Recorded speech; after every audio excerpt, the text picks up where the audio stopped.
When I was a kid, I had what most adults would probably call an irrational fear of our basement. But even now, I'd say that fear wasn't so irrational. That basement had a presence.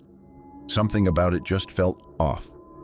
Even when everything looked normal, it never felt normal. For a kid like me, it was terrifying. It was large and open, with dark corners that seemed to stretch forever. In the center sat an old, sagging L-shaped couch, positioned in front of a wooden support beam. Across from it was a bulky 90s box TV, flanked by old video game consoles. This was our space when we weren't allowed on the main TV upstairs. The basement looped around in a wide circle. One corner had a dusty booth and table from an old bar setup. Another corner held the actual bar, behind which was the door to the laundry room. The third corner, nearest the stairs, led to my dad's little workout area. We lived on the first floor and in the basement. My dad rented the upstairs to an elderly woman named Ruth. While he usually stayed on the main floor, we kids were often left to play downstairs, whether we liked it or not. I was the youngest of three. My two older brothers weren't home that day, probably off with friends. My dad was at work, so it was just me and my mom. Normally, the basement was okay. If my brothers were around, their presence made everything feel safer. But alone? Every shadow felt heavier. Every creak made me freeze. Still, I wanted to play my favorite video game, so I pushed down the fear and went down. The basement door never stayed open. It would slowly drift closed unless propped. I hated that. It made me feel cut off. I sat down, grabbed the controller, and started playing. Then I heard something from the laundry room. It wasn't a pipe or the old boiler. It was a small object hitting the floor, like something dropped. I froze. After a second or two, I ran upstairs, heart pounding, and told my mom that someone was in the basement. She stayed calm and walked down with me. She opened the laundry room door, peeked inside, and said gently, "There's no one in there." That made me feel better. I followed her upstairs, calmed down, and eventually decided to try again. It was dark by then. The basement, with only tiny windows, was pitch black. But I went back anyway, determined to keep playing. Not long after, I heard the heater kick on, but something was different, louder, more jarring. I turned and saw the laundry room door was open. My mom had closed it. Something about that felt very wrong. I stood up and slowly walked toward it. The room was pitch dark. I couldn't see inside. I didn't even try the light. I just slammed the door shut and sprinted back to the couch. I tried to convince myself it was just the wind or the house shifting. But then I heard a voice. A man's voice. It came from behind me. I turned around and I saw him. He was sitting at the booth in the corner, pale, sickly, with hollow eyes. He rested one arm on the table, head tilted to the side. Then he spoke again. "My God, how you've grown." I was frozen, couldn't move, couldn't scream. I just stared. He slowly stood, hunched and broken. Then he muttered, "Your mother won't let me see you guys." That snapped me out of it. I screamed, ran for the stairs, slammed the door behind me, and locked it. My mom's face went from confusion to horror. She grabbed the phone and called 911. I barely remember what happened next. Officers arrived and went into the basement. And they found him. It was my uncle, my mom's brother, someone I didn't even know existed. I was too young to remember him. My parents had cut him off years before. Later, I learned why. He was a convicted child predator. He had somehow broken into the house and had been hiding in the basement. For how long, we never found out. He was arrested. Eventually, he was sent back to prison for another unrelated offense. We never heard from him again. But I'll never forget how that basement felt. I thought it was just my imagination. Now I know it wasn't. It was real, and far more terrifying than anything I could have imagined.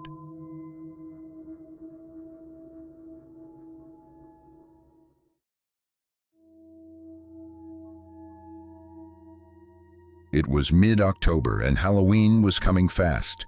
The air had that chilly bite to it, and houses were already decorating.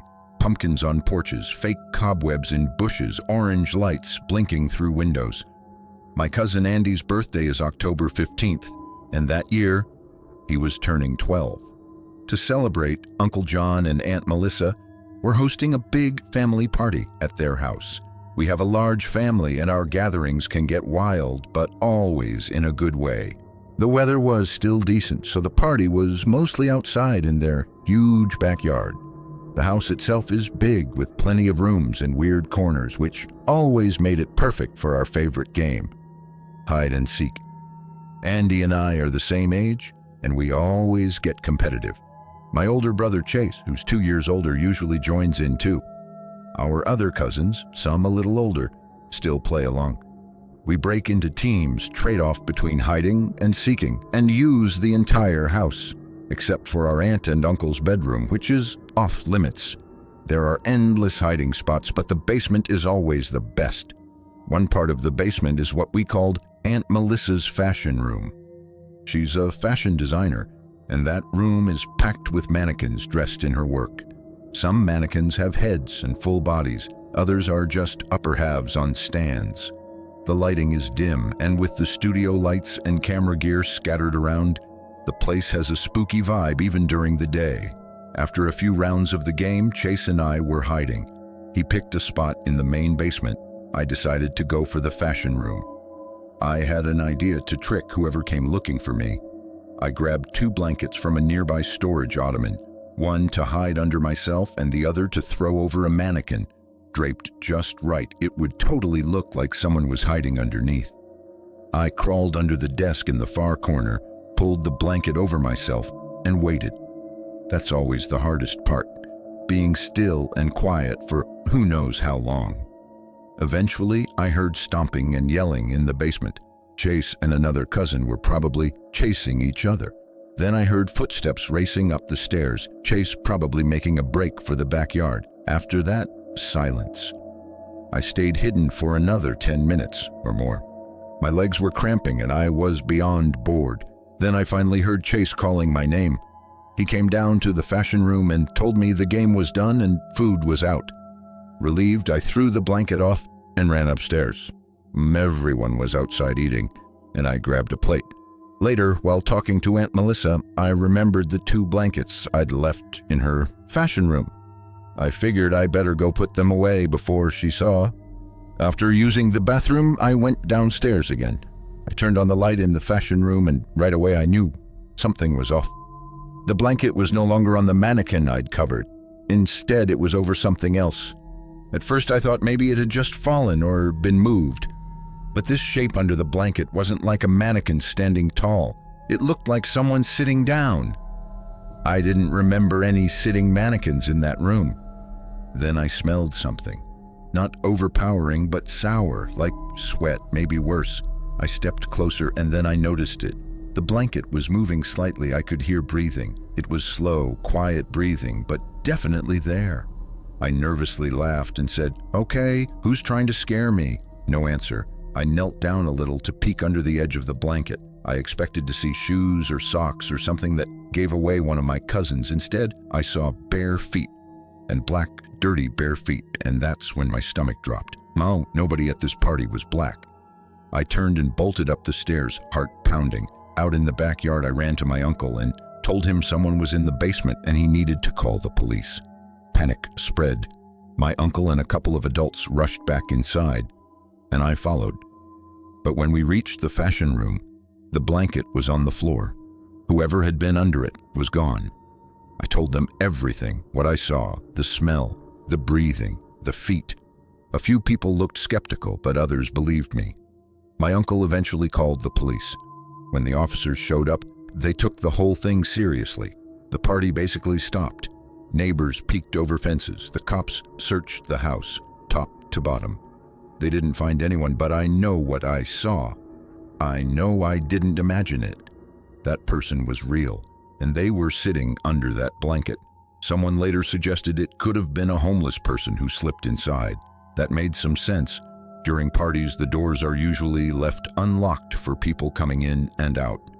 Still, the idea of someone just sitting there, quietly breathing, feet away from where I was hiding, it gives me chills to this day.